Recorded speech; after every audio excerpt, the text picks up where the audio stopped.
हाँ जी दोस्तों, welcome back. एक व्यक्ति ने अपने 14 साल के लड़के के साथ मिलकर अपनी पत्नी को मार डाला और पत्नी को मारने के बाद उसके सर को काटकर, आरी से काटकर उन्होंने उसको दफना भी दिया।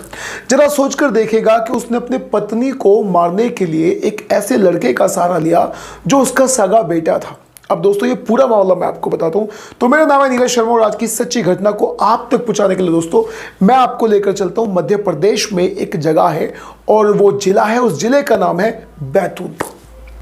मध्य प्रदेश के बैतूल में एक जगह है, उस जगह का नाम है हनुमान डोल मंदिर। हनुमान डोल मंदिर के जस्ट पीछे पुलिस वालों को एक सरकटी लाश मिलती है। अब पुलिस को इस लाश को पहचानना पूरी तरह से मुश्किल हो रहा था क्योंकि उसका जो सर था वो तो कटा हुआ था।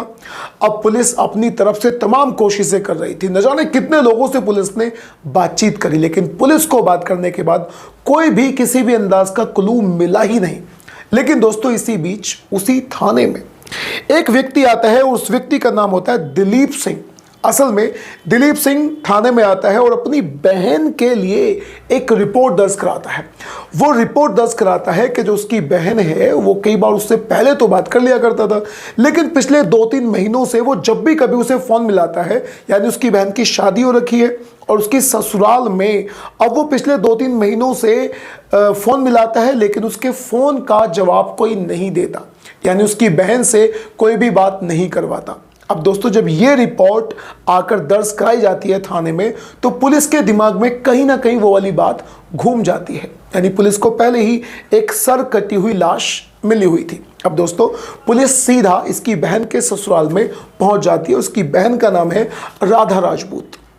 राधा राजपूत वहां जाने के बाद पुलिस सबसे पहले वहां पर पुलिस को उसका पति मिलता है और उसके पति का नाम था शैलेंद्र राजपूत। जो शैलेंद्र राजपूत था उसे पुलिस अपने साथ लेकर थाने ले आती है। थाने में ले आकर पुलिस उससे बातचीत कर रही थी। बातचीत कम से कम 2-3 घंटे चलती है। उसके बाद पुलिस ने उसे हल्का सा इग्नोर कर दिया। उसे इग्नोर करना लीजिएगा कि तुरंत वो वहां से गायब हो जाता है। जैसे ही वो थाने से गायब होता है तो यहां पर पुलिस का जो शक था वो पूरी तरह से शैलेंद्र पर जम जाता है। यानी पुलिस को लगता है कि कहीं ना कहीं इस मामले में शैलेंद्र कहीं ना कहीं इन्वॉल्वमेंट जरूर लेकर आया हुआ है। अब दोस्तों पुलिस फिर उसे ढूंढने की कोशिश करती है, उसके घर जाती है, वो वहां पर नहीं मिलता। तमाम रिश्तेदार बहुत सारे लोगों से बातचीत करती है, लेकिन उसका कोई क्लू था ही नहीं। उसके बाद दोस्तों उसके फ़ोन को सर्विलांस पे लगाया जाता है, कई कैमरों की छानबीन की जाती है।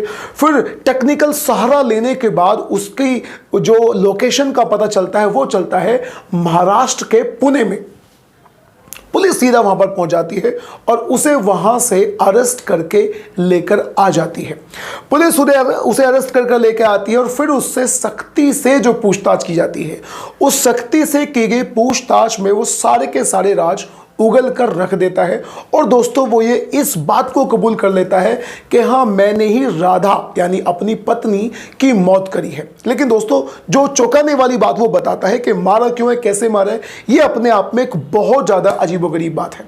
असल में वो बताता है कि उसने अभी कुछ दिन पहले अपनी एक प्रॉपर्टी को बेचा था।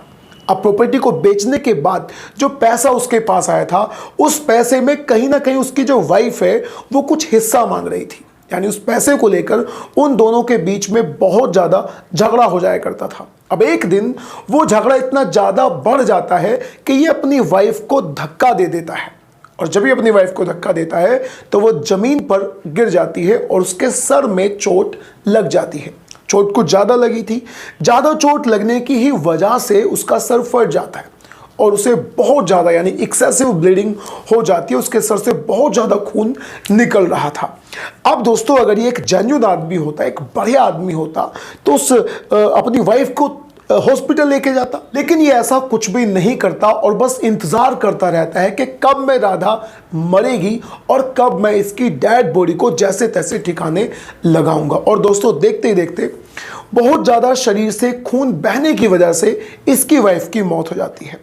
रात हो जाती है और रात में बड़ा चौंकाने वाली बात एक होती है कि ये अपने 14 साल के बेटे को लेकर आता है और उसके साथ ही इसकी डेड बॉडी को ठिकाने लगाने की बात करता है। फिर ये गाड़ी में इसकी डेड बॉडी को डालता है और एक तलवार यानी एक आरी अपने साथ लेकर जाता है।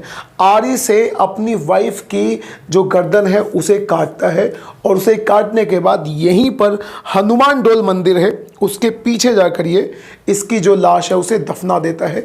लेकिन जल्दबाजी में लाश को कुछ इस तरह से दफनाता है कि वो 2-4 दिन के बाद ही बाहर निकल आती है और लोग पुलिस को इन्फॉर्म कर देते हैं और फिर पुलिस को सर कटी हुई लाश दोस्तों मिल जाती है और पुलिस ने इस केस को बहुत जल्दी सुलझा भी लिया।